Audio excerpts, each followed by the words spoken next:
4 October তাদের দুজনের প্রথম দেখা হলো। তখন বিকেল ঘনিয়ে আসছে, বাতাসে শীতের আমেজ। 10 অক্টোবর তাদের দীর্ঘক্ষণ কথা হলো টেলিফোনে। সেদিন ছেলেটি নতুন কেনা টবে গোলাপের চারা লাগালো। 30 অক্টোবর রেস্টুরেন্টের নিরালা কেবিনে ছেলেটি বলল, তোমাকে আমি ভালোবাসি। মেয়েটি লজ্জায় মাথা নিচু করে টেবিলে আঁকিবুকি কাটল। 12 ডিসেম্বর গোলাপ গাছে কুঁড়ি ধরল।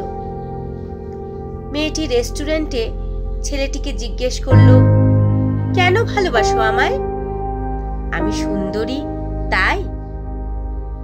তোমার চেয়েও সুন্দরী আছে কত। আমার বাবার প্রচুর অর্থ তাই? তোমার বাবার চেয়ে বড় লোক এখানে কম আছে? তাহলে ভালোবাসি ভালোবাসি, তার আবার কারণ হয় নাকি? মেয়েটি বাড়ি ফিরে বন্ধুদের টেলিফোনে অনেক আলোচনা করল। সবাই এক বাক্যে বুঝিয়ে দিল, ভালো যখন বাসে তখন একটা কিছু কারণ তো আছে বটেই। সেটা না বুঝে বেশি এগোস না। 3 জানুয়ারি মেয়েটি বলল, আমার কাছে কি চাও? কই, চাইনি তো কিছু। ভালোবাসো অথচ চাও না, তাহলে? না চাহিলে যারে পাওয়া যায়, না চাহিলে যারে পাওয়া যায়, তে আগিলে আসে হাতে। এ তো গান, শুধুই গান, তাছাড়া কি? কিছুই যদি না চাও তবে ভালোবাসো কেন? ভালোবাসি তাই ভালোবাসা দিতে চাই, চাইবো কেন? তুমি সত্যিই অদ্ভুত। 10 ফেব্রুয়ারি দুজনের দেখা হলো মেট্রো স্টেশনের পাতালে। ছেলেটি বলল, আমি কাল সারা রাত বাঁশি বাজিয়েছি। সারা রাত সেই সুরের মায়াবী আলোয় তুমি নাচছিলে। অসামান্য অনন্য সে নাচ। দেখ, কাল সারা রাত আমি ঘুমিয়েছি, আমি কিন্তু তোমার নাচই দেখে গেছি সারা রাত। তোমার বাঁশি একদিন শুনতে হবে। 12 মার্চ ছেলেটি বাঁশি বাজালো। মেয়েটি শুনল। সময় থমকে রইল অনেকক্ষণ। বাঁশি যখন থামলো, মেয়েটির 2 চোখ ভরা জলে। বলল, বাঁশি শুনতে শুনতে আমার ঘুম এলো আবেশে। আমি দেখলাম আমি নাচছি। মেঘের মাঝখানে তারাদের পাশে আমি নাচছি। আকাশে ফুলের গন্ধ। ডাক্তার আমায় বাঁশি বাজাতে নিষেধ করেছেন। সে কি, কেন? বাঁশি আমায় টেনে নিয়ে যায় স্বপ্নের মধ্যে।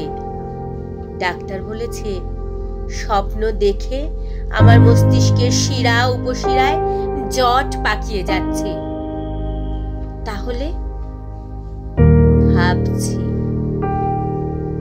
16 এপ্রিল মেয়েটি বলল, আমার বন্ধুরা বলেছে তুমি খুব ভালো, অসাধারণ, কিন্তু তুমি সৃষ্টি ছাড়া। তোমার স্বপ্ন সব অর্থহীন। আমি জানি। স্বপ্ন টপ্ন ছেড়ে দিতে পারো না তুমি? না। তাহলে তুমি তো আমাকে হারাবে। তোমায় পাইনি তো কখনো। 5 মে ছেলেটির মস্তিষ্কে অপারেশন হলো। একটু সুস্থ হতে মেয়েটি বলল, ভালো আছো তো? এখন আর স্বপ্ন দেখছো না তো? দেখছি আরো সুন্দর সব স্বপ্ন। তাহলে তো দেখছি অপারেশনটা আদৌ সফল হয়নি। বাড়ি ফিরে বন্ধুদের ফোন করলো মেয়েটি। বন্ধুরা এক বাক্যে বলল, বাঁশি বাজানো, স্বপ্ন দেখা সবই ব্যাকডেটেড, সৃষ্টি ছাড়া। তুই আর লোক পেলি না? তুই এত রূপসী, তোর এত উজ্জ্বল প্রসপেক্ট। ভালো যদি চাস তাহলে শিগগির বিয়ে করে ফেল তোর দাদার সেই বন্ধুকে। উনি তো শুনলাম কানাডাতেই সেটেল করবেন। 7ই জুলাই মেয়েটি আবার জিজ্ঞেস করল, তুমি সত্যি কি চাও বলো তো? তুমি আরো সার্থক, আরো সুন্দর হয়ে ওঠো, ব্যাস, আর কিছু না? আর চাই স্বপ্ন দেখতে। ও, স্বপ্ন তাহলে তুমি ছাড়তে পারবে না? না, তাহলে থাকো তুমি স্বপ্ন নিয়ে। 12ই আগস্ট গোলাপ গাছে ফুল ফুটলো অনেক। সেদিন দুপুরে ছেলেটির মস্তিষ্কে আবার অপারেশন হলো। 13ই সেপ্টেম্বর ছেলেটি মারা গেল। 14ই সেপ্টেম্বর মেয়েটির শুভ বিবাহ সুসম্পন্ন হলো কানাডাগামী সেই পাত্রের সঙ্গে। 20শে সেপ্টেম্বর গোলাপ গাছটি হঠাৎ উপড়ে গেল। সেদিন সন্ধ্যার বিমানে মেয়েটি হানিমুনে গেল। যাবার আগে বন্ধুদের বলে গেল, স্বপ্নের চেয়ে বাস্তব অনেক ভালো, অনেক মধুর। স্বপ্ন দেখে কেবল বোকারা।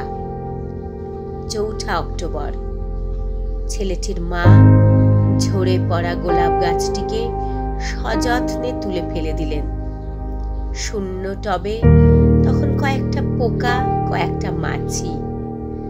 আমরা কেউ জানি না ওগুলো পোকা, মাছি নাকি ছেলেটির স্বপ্ন। আমরা ঠিক জানি না।